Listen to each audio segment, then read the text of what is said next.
जय हिंद दोस्तों। आप सभी का स्वागत है आपके अपने इस चैनल न्यूटन क्लासेस में। तो दोस्तों, आज हम बात करेंगे क्लास 12 का हिस्ट्री सब्जेक्ट के बारे में।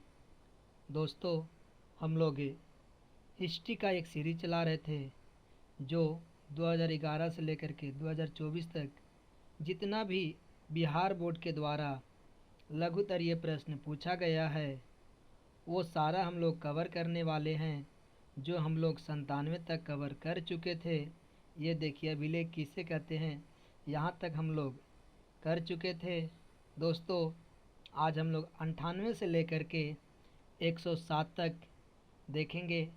दोस्तों, इसी प्रकार से धीरे धीरे हम लोग सारा प्रीवियस ईयर क्वेश्चन हिस्ट्री का लघुतरीय प्रश्न कर लेंगे। और इतना उम्मीद आप लोग पूरा रखिए कि बिहार बोर्ड के द्वारा जो भी लघुतरीय प्रश्न पूछा जाएगा यहीं से आपको मिलेगा देखने के लिए। जो प्रश्न आपको यहाँ पास दे दिया जाएगा यानी कि बिहार बोर्ड में हुबहू वही प्रश्न छाप दिया जाएगा। तो दोस्तों, आइए हम लोग प्रश्न नंबर 98 को शुरू करते हैं। 98 नंबर प्रश्न है, वीर कुंवर सिंह का एक संक्षिप्त परिचय दीजिए। तो दोस्तों, उत्तर में लिखेंगे कुंवर सिंह आरा यानी कि जगदीशपुर बिहार में एक स्थानीय जमींदार थे। कुंवर सिंह जगदीशपुर के रहने वाले जगदीशपुर का एक जमींदार थे।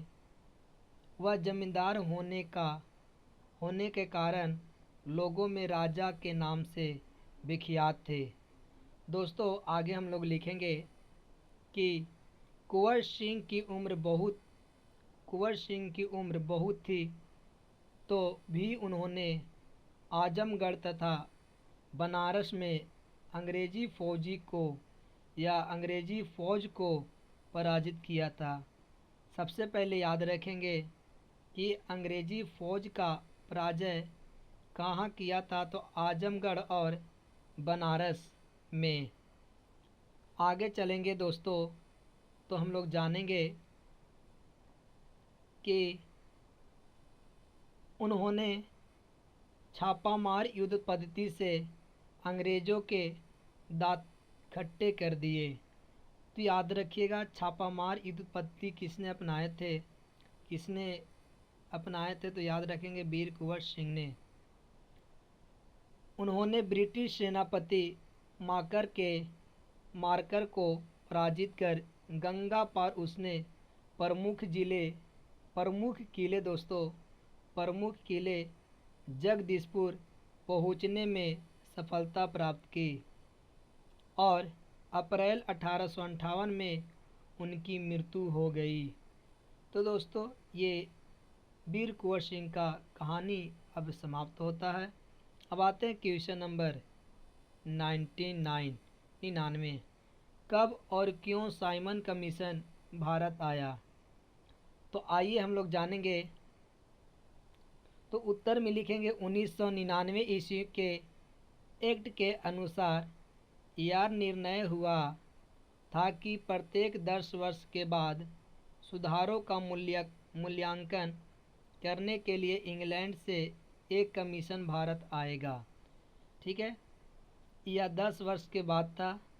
कहा गया था कि हम भारत को सुधारने के लिए हर एक कमीशन 10 वर्ष के बाद लागू किया जाएगा। इसलिए 1928 ईस्वी में जॉन साइमन की अध्यक्षता में एक आयोग पास हुआ था जिसका नाम था साइमन कमीशन। ये जॉन साइमन ने ही लाए थे, यह भारत आया था। इस आयोग में एक भी भारतीय नहीं था। बताइए, भारत को चले थे विकास करने, ऐसा कमीशन लाया छिलल मुर्गा, उसमें एक भी भारतीय नहीं था। तो सोचिए कैसे विकास होगा। बताइए अगर बताइए भारत को किसी व्यक्ति का अगर उसे चाइना के प्रधानमंत्री बना दिया जाए तो चाइना की विकास कर देगा? भाई साहब, चाइना के बर्बाद कर देगा। अच्छा, हम ही लोग बताइए, हम ही को बताइए, अगर पाकिस्तान के अगर प्रधानमंत्री बना दिए, जब हम पाकिस्तान के विकास कर देंगे, हम तुरंत कहेंगे भारत में मिला लेंगे, अखंड भारत, है कि नहीं? तो बताइए, जिस देश का विकास करना है उस देश के नागरिक रहबे नहीं करेगा तो विकास कैसे होगा भाई? चलिए, जबकि इसका उद्देश्य भारत के हितों की देखभाल करना था, अतः भारतीयों ने इसका स्थान पर बहिष्कार किया। भाई, जो नाभिक करे वाला रहेगा वो भी बहिष्कार कर देगा। इसलिए करेगा कि बताइए, अंग्रेज भारत को विकास करना चाहता था, ऐसा आयोग लादा था कि उसमें एक भी भारतीय नहीं रहेगा। वो बताइए, वो छिलल मुर्गा जो अंग्रेज है वो कभी विकास करेगा? कभी नहीं कर सकता है। और जोरदार विरोध किया। जहाँ भी यह आयोग गया वहाँ पर भारतीयों ने इसका काले झंडा दिखाकर साइमन वापस जाओ का नारा के साथ बहिष्कार किया। आगे चलेंगे तो अंग्रेज़ों ने बहुत क्रूरता से दमन कर दिया। जब यह आयोग लाहौर पहुंचा तो लाला लाजपत राय ने प्रदर्शन कर रहे जुलूस का नेतृत्व किया। पुलिस ने भीषण लाठी प्रहार में लाला जी को कई गहरी चोटें लगी और इतनी लाठी से मारा कि मार लाठी मार लाठी मार लाठी से पीटकर, जिसका फलस्वरूप बाद में उनकी मृत्यु हो गई। लाला लाजपत राय को मार लाठी, समझ गए? उनको ये जो साइमन कमीशन के विरुद्ध में काले झंडे दिखा करके वो कर रहे थे प्रदर्शन, बहिष्कार कर रहे थे, अंग्रेज़ों ने मार लाठी लाला लाजपत राय को जान मार दिया। इसी तरह से लखनऊ में जुलूस का नेतृत्व पंडित जवाहरलाल नेहरू कर रहे थे।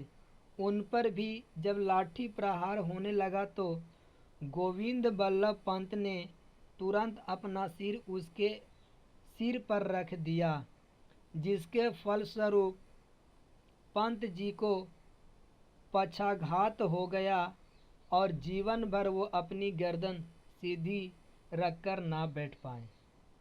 चलिए, समझ गए होंगे आप लोग साइमन कमीशन क्या था। क्वेश्चन नंबर 100, हड़प्पा सभ्यता के पतन के 2 कारण बताइए। उत्तर में लिखेंगे, हड़प्पा सभ्यता के पतन के मुख्य कारणों की चर्चा निम्नलिखित रूप से की जा सकती है। आगे पहला, बाढ़। पहला पतन क्या है? बाढ़। इस मत के अनुसार सभ्यता के प्रमुख नगर नदियों के ही किनारे थे, अतः बाढ़ द्वारा इनका पतन हुआ होगा। खुदाई में मिली बाबू की मोटी परतें इस मत की पुष्टि करती है। आगे हम लोग अग्निकांड। खुदाई में जली हुई मोटे स्तरों की प्राप्ति से कुछ विद्वान अग्निकांड से इस सभ्यता के पतन की बात करते हैं। आगे हम लोग लिखेंगे, ठीक है, 3 में लिखेंगे कि बाह्य आर्य आक्रमण। खुदाई से प्राप्त नर कंकालों वेदों में दसियों दुर्गों के विनाश कर वर्णन के आधार पर बाह्य आक्रमण द्वारा पतन के विचार की भी नज़रअंदाज किया जा सकता है। 4 में लिखेंगे, लगातार गेहूं उत्पादन से भूमि की उर्वरा शक्ति में कमी से भी इस सभ्यता के पतन के विचार को बल मिलता है। इसके अतिरिक्त जलवायु परिवर्तन, नदियों द्वारा मार्ग बदलने, जलापन के सिद्धांत भी इस संदर्भ में उल्लेखनीय है। तो दोस्तों, सबका अलग अलग मत था कि हड़प्पा सभ्यता ये करने से इनका पतन हो गया। सब अलग अलग अपना मत रखे। आइए प्रश्न नंबर 101। 101 नंबर प्रश्न है, श्रीमद् भगवत गीता का एक संक्षिप्त परिचय दें। तो दोस्तों, उत्तर में लिखेंगे, कुरुक्षेत्र की युद्ध भूमि में श्री कृष्ण ने अर्जुन को उपदेश दिया था। वह श्रीमद् भगवद गीता के नाम से प्रसिद्ध है। और आगे चलेंगे तो लिखेंगे यह महाभारत के भीष्म पर्व का अंग है। गीता के 18 अध्याय हैं और 700 श्लोक हैं। तो दोस्तों इस प्रकार से आपको लिख देना है। प्रश्न नंबर 102 नंबर प्रश्न है कि मुगल काल में निर्मित 4 स्थापत्य कलाकृतियों के नाम लिखे। तो दोस्तों लिखेंगे मुगल काल में निर्मित 4 स्थापत्य कलाकृतियाँ क्रमशः है। पहला फतेहपुर सीकरी।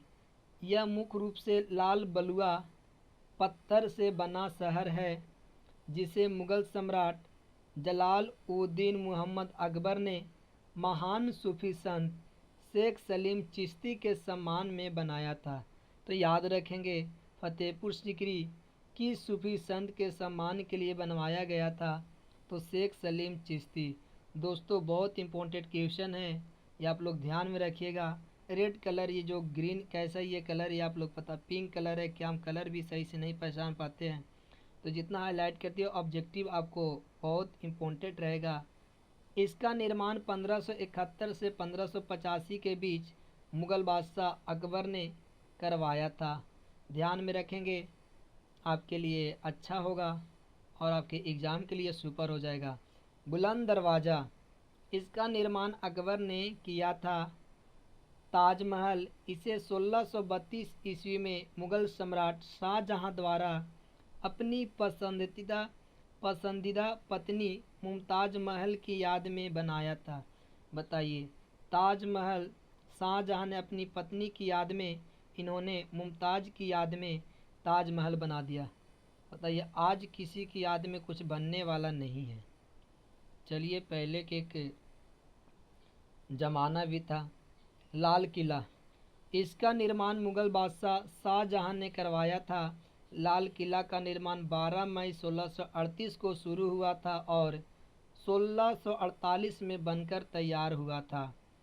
अब आगे लिखेंगे क्वेश्चन नंबर 103। कलिंग युद्ध का अशोक पर क्या प्रभाव पड़ा? तो दोस्तों उत्तर में लिखेंगे कलिंग युद्ध में एक भीषण रक्तपात को देखकर अशोक का दिल दहल गया। कलिंग युद्ध में इतना मार काट हुआ था कि छोटे 6 साल के बच्चे, 2 साल के बच्चे, 3 साल के बच्चे, 4 साल के बच्चे एकदम ऐसे मर रहे थे। समझिए, किसी का तीर लग जा रहा है, किसी के भाला लग जा रहा है, ऐसे के काट दे रहा। इतना मार काट हुआ था कलिंग युद्ध में। यह हुआ था 261 ईसा पूर्व में। ध्यान में रखिएगा, 261 ईसा पूर्व। तो सोच लीजिए, इसके कारण अशोक का क्या हुआ था? दिल दहल गया था। उसे युद्ध के नाम से घृणा हो गया और उसने होना चाहिए, ठीक है, भविष्य में युद्ध ना करने की शपथ ली। कि युद्ध जब हुआ था तो कल अशोक का जो था वो हृदय परिवर्तित हो गया था देख करके। जब अशोक के किसी बच्चा को छूने जाता था तो वो बच्चा भागता था उससे डर करके। समझ गए, वो सोचता था कि ये मारने हमें आ रहा है। छोटे बच्चे से किसी को नहीं छोड़ा था उस समय, इतना मारकाट मचा था, जिसके कारण ये ऐसा देख अशोक का हृदय परिवर्तित हो गया। युद्ध के नाम से उसे घृणा होने लगा तो उसने भविष्य में युद्ध ना करने की शपथ ले ली। उसने अपने जीवन भर या जीवन धारा को ही बदल दिया। कलिंग युद्ध के अधोलिखित प्रभाव पड़े। पहला कि धर्म विजय, युद्ध छोड़ करके धर्म विजय अपना लिए थे। अशोक ने अपने विश्व के स्वप्न व प्रण को तोड़कर धर्म विजय की ओर कदम बढ़ाए। उसे अप्रतीत होने लगा था कि विश्व पर बड़ी विजय मानव हृदयों पर विजय प्राप्त करना है। यानी कि इनको ऐसा लगने लगा कि विश्व पर विजय प्राप्त करने से पहले मानव के हृदयों पर विजय प्राप्त करना बहुत ज़रूरी है। यदि किसी मानव के हृदयों पर विजय प्राप्त कर लेते हैं, आप ऑटोमेटिक विश्व विजय प्राप्त कर लीजिएगा। इनका अब ये लगने लगा था। अब दूसरा में लिखेंगे दोस्तों, बौद्ध धर्म ग्रहण करना। कलिंग युद्ध ने अशोक की आंखें खोल दी, उसने बौद्ध धर्म ग्रहण कर लिया। यह संभव हो सकता है कि यदि कलिंग युद्ध न होता तो वह बौद्ध धर्म ग्रहण ना करता। यानी का इनका क्या नाम था, बहुत सारे लोगों के, यदि अशोक कलिंग युद्ध नहीं लड़ता तो वो बौद्ध धर्म नहीं अपनाता। समझ गए। तो सबका अलग अलग मत है। आइए, जीवन शैली में परिवर्तन। कलिंग युद्ध से पूर्व अशोक ने भी अपनी पूर्वजों की भांति युद्ध लड़े, शिकार खेले, मांसाहार किया, विलासिता का जीवन बिताया, परंतु इस युद्ध ने उसकी जीवन धारा को ही बदल डाला। वह अहिंसा का पुजारी और दीन दुखिया का रक्षक बन गया। एकदम युद्ध सब त्याग दिया और सबका रक्षा करने के लिए तैयार हो गए। आइए अब 4 में लिखेंगे, निर्बल सैनिक संगठन। युद्ध नीति के त्याग करने के साथ ही सेना का मनोबल गिर गया। बताइए दोस्तों, यदि राजा ही युद्ध नीति का त्याग देगा तो सेना का मनोबल तो ऑटोमेटिक गिर जाएगा ना, जिसके कारण मौर्य साम्राज्य के पतन के लिए सेना काफ़ी हद तक उत्तरदायी है। तो राजा ही नहीं रहेगा तो सेना क्या कर सकता है। अब हम लोग आएंगे 104 नंबर प्रश्न। 104 नंबर प्रश्न है, अस्थाई बंदोबस्त से आप क्या समझते हैं। तो दोस्तों उत्तर में लिखेंगे, अस्थाई बंदोबस्त बंगाल की राज व्यवस्था में सुधार करके लॉर्ड कॉर्नवालिस ने अत्यंत महत्वपूर्ण कार्य किया। उसके द्वारा प्रतिपादित व्यवस्था ही बाद में अस्थाई बंदोबस्त के नाम से प्रसिद्ध हुई। यह बंगाल में बिहार, उड़ीसा, उत्तर प्रदेश तथा बिहार खंड, उत्तरी कर्नाटक तथा उत्तर प्रदेश के बनारस खंड में लगभग 19% भाग इसके अंतर्गत था। याद रखेंगे ये सब जगह जो हैं हाईलाइट किए हैं, तो ये सब जगह पर बंगाल में ये सब जगह पर अस्थाई बंदोबस्त लागू था। आगे याद ध्यान में रखेंगे, वारेन हेस्टिंग्स के समय 1777 में इस भू राजस्व ठेके पद्धति को पंचवर्षीय रखा था, लेकिन लॉर्ड कॉर्नवालिस ने 1793 में इसको अस्थाई ठेका पद्धति कर दिया था। तो ध्यान में रखिएगा दोस्तों। अब हम लोग आते हैं 105 नंबर प्रश्न। 105 नंबर प्रश्न है, अकबर के शासनकाल में कर निर्धारण करने की क्या प्रणाली थी। उत्तर में लिखेंगे, अकबर ने टोडरमल की सहायता से समस्त भूमि की नाप इलाही गज से करवाई।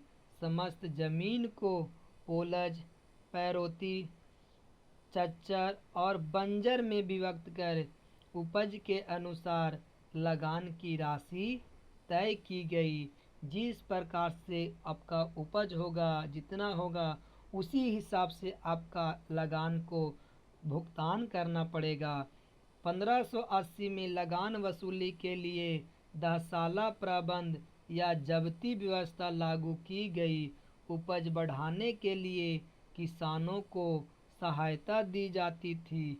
आगे लिखेंगे दोस्तों, आवश्यकता अनुसार लगान में कमी की जाती थी या माफ़ी दी जाती थी। यदि किसी को लगान भुगताने की उतना उपज होवे नहीं किया तो उसे लगान को माफ़ कर दिया जाता था। यदि आपको बहुत ज़्यादा उपजाऊ हुआ है तो आपको लगान देना पड़ता था।